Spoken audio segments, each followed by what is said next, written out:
All right, here it is, straight up. Less expensive, more expensive. Lesser build quality, plasticky in parts, but overall good plastic, so still okay. Better build quality, all aluminium build. Slanted roll axis. If you're doing a lot of shots like this, where you hold the gimbal upright and pretty much pan and tilt a little, makes a lot of sense because the slanted roll axis doesn't block the display. However, if you're moving a lot with the gimbal, you're actually not holding it upright because upright, it can compensate for up and down movement. You're usually going flashlight mode because this way it can compensate for up and down movement. And in this case, a regular roll axis is actually better because as soon as you go flashlight, the roll axis moves out of the way and you can see the display better. Whereas if you go flashlight with a slanted roll axis, it pretty much moves in the way, so it blocks the display. Carry case I really like, carry case I really don't like. Camera controls and charging, just camera controls. Less battery life, but 4 batteries included. Better battery life, but only 2 batteries included. Pretty much the difference in batteries equals out the performance in terms of battery life. No little lens support thingy, little lens support thingy with the Zhiyun Crane Plus. Okay-ish to sometimes annoying balancing mechanics. Very precise and easy to use balancing mechanics. Somewhat plasticky mini tripod stand, all aluminium CNC machined. Heavy-duty tripod stand. 1.7 kilograms of maximum payload with the latest firmware. 2.5 kilograms of maximum payload. 1/4-inch mounts. Built-in, no 1/4-inch mounts, but an accessory like this one, a clamp that you can attach to the gimbal that will get you 1/4-inch mounts or 3/8-inch mounts. Extra money, but also extra versatility compared to fixed mounts. That's it for the quick overview. Let's dive right into the video, check out some details and of course performance examples.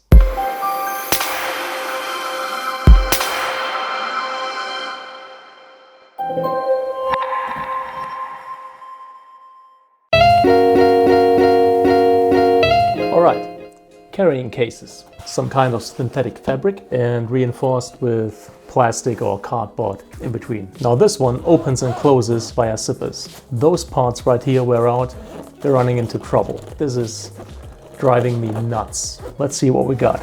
A plastic tabletop tripod, a lowboy option. If you twist this, you get regular height.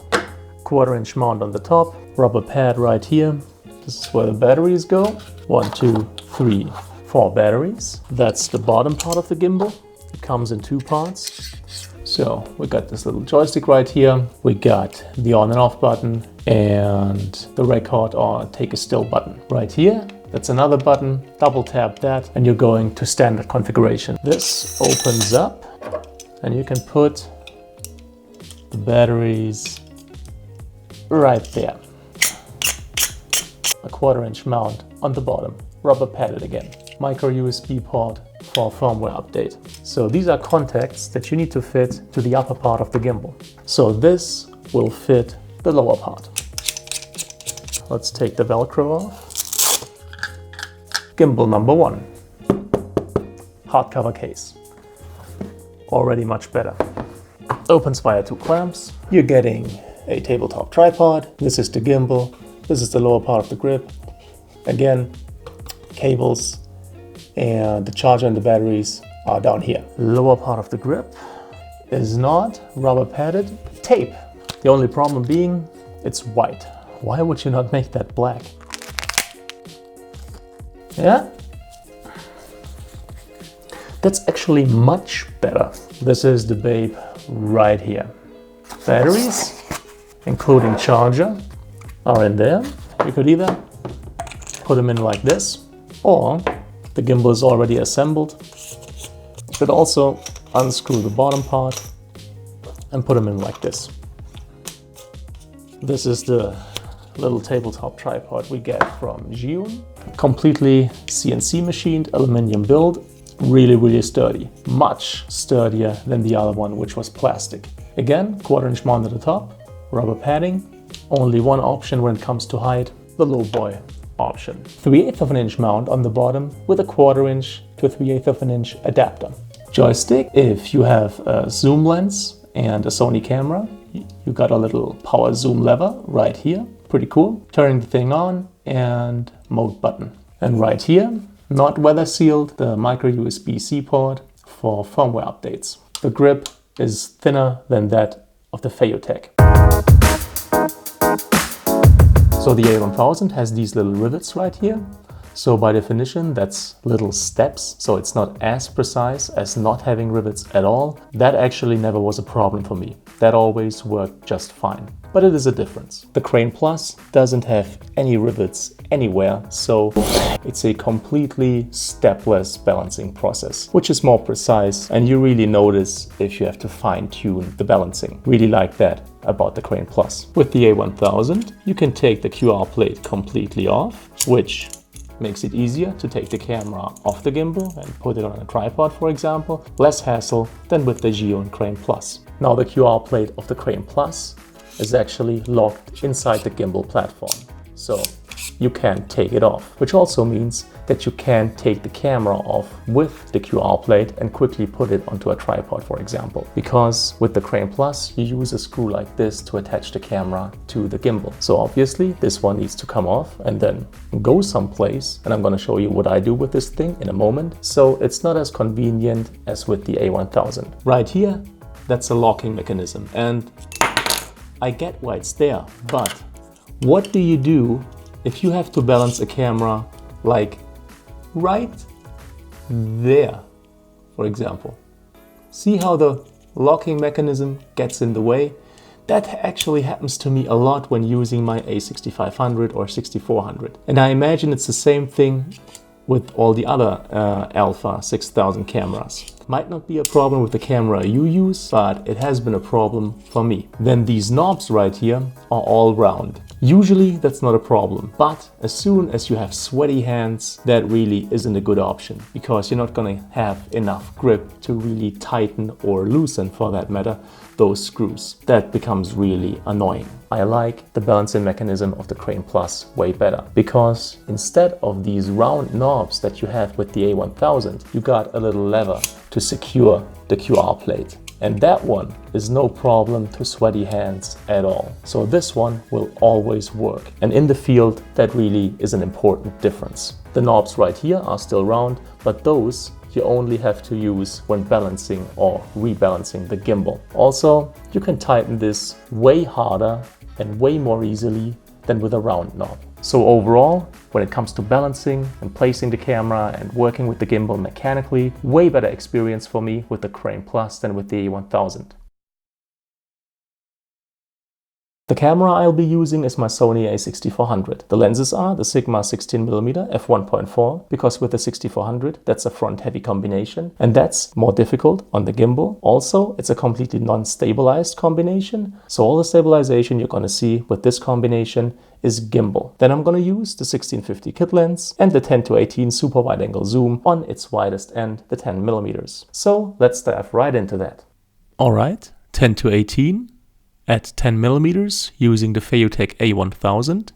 It's a stabilized lens and a super wide angle, which helps with stabilization. So this combination works rather well. Let's check out the Zhiyun Crane Plus. Alright, pretty much starts off the same with the Crane Plus and the 10-18. Maybe slightly smoother on the turns than the A1000, but overall pretty much the same performance as far as I'm concerned. I'd be hard pressed to tell you which gimbal performs better. Maybe the slightest of edges on the side of the Crane Plus. Now here's a little side by side, and as you can see, pretty equal performance. Standard configuration, the Feiyu Tech turns a little faster, the Crane Plus a little smoother, but you can adjust that using the app. Overall, in both cases, a good combination with the 10-18 at 10mm using optical steady shot. Okay, toughest test right here, A1000 with the completely unstabilized Sigma. And we can see that the ride is more bumpy, noticeably so.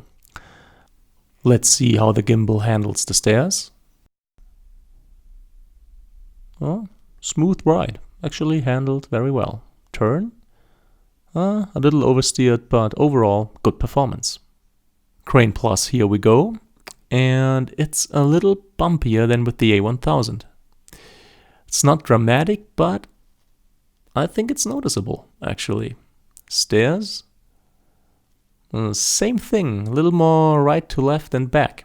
Turn, nice. But yeah, walking straight, it's a little bumpier than with the A1000.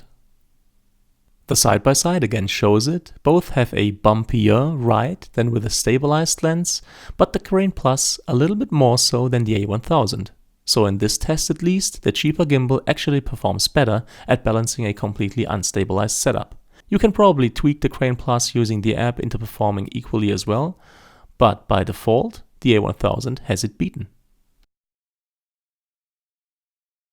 Okay, A1000 selfie test with the kit lens using optical steady shot, and obviously I'm not trying to get a particularly smooth shot here. I'm just using the gimbal as a selfie stick, pointing the camera at myself, and that's it. And considering, performance looks fine to me. Same test, same lens, now with the Crane Plus, and stop trying to be funny. And again, like before with the 10-18 that also has optical steady shot, good performance and a slight edge in terms of performance on the side of the Crane Plus, I think. Let's check out the side-by-side though. So what's the takeaway here? Well, using a stabilized lens or a stabilized setup, sensor stabilization also counts, the performance of both gimbals is pretty much equal, with maybe, and only maybe, this might be due to the specific tests I did, a slight edge on the side of the Crane Plus. But completely unstabilized, the A1000 is a little bit better actually. Overall, it does remain marginal though, and you can surely compensate for the difference with either a tweaking of the settings in the app or simply more skill in using a gimbal. Now when I use a gimbal, most of the time I also use a monitor, so I need a way to mount the monitor to the gimbal. And I will use this mini magic arm by Small Rig with 2 1/4" mounts right here. One attaches to the gimbal, the other one attaches to the monitor. This one screws in right here. And this is usually the setup, so the monitor doesn't block the controls right here, and I can still have a firm grip. Then again, you're always looking to the side, so I would really like to place the monitor right there in front of the gimbal. I can do that with the Zhiyun, and here's how. I will use the clamp as an accessory that will get me 1/4" mounts. Comes with this plastic part to protect the gimbal, making sure it doesn't tighten the upper motor to the grip, and you can really tighten this so it won't move, like freaking not at all. And now I got 3 1/4" mounts right in the front.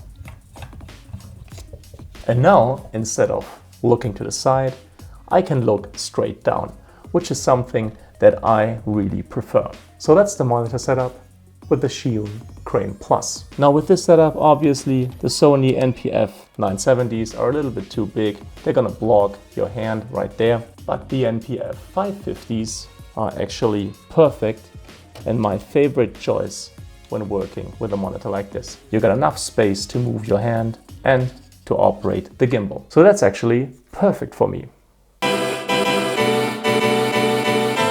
Now for me, the Crane Plus it is, and here's my 3 reasons. Number 1, carrying case. I'm gonna be on the road a lot with this gimbal, and I just don't want any hassle, and I want the carrying case to be able to take a beating. Crane Plus gets me that. Number 2, higher payload limit. It's not that I necessarily need 2.5 kilograms because I don't own cameras that heavy. However, my reasoning is the stronger gimbal will handle the same camera in more demanding situations more easily and more reliably. So once again, Crane Plus it is. And number 3, which is really the main reason, the balancing mechanics of the Crane Plus are way better in my opinion than those on the A1000. However, if your budget doesn't allow for the Crane Plus, I think the A1000 from Feiyu Tech is still the best budget bang for your buck gimbal for mirrorless cameras, especially given its 1.7 kilogram payload limit. Beware though, there's older versions out there running older firmware with a lesser payload limit, so if you get one of those, make sure to upgrade the firmware or get the right one with the latest firmware, or get the latest version with the right firmware right away. Of course, I'm gonna link the correct one in the video description. Then, before I forget that, what am I going to do with this little screw once the camera comes off the Crane Plus? This is where I'm storing it when I don't need it. So, if you liked the video, if you found it helpful, please make sure to leave a thumbs up, it's greatly appreciated. Any kind of comment or feedback is welcome, and I'll try to answer as quickly as possible. All the tech that I've used in this video is linked in the video description. As always, thank you so much for your time, thank you for watching, and hopefully see you again soon.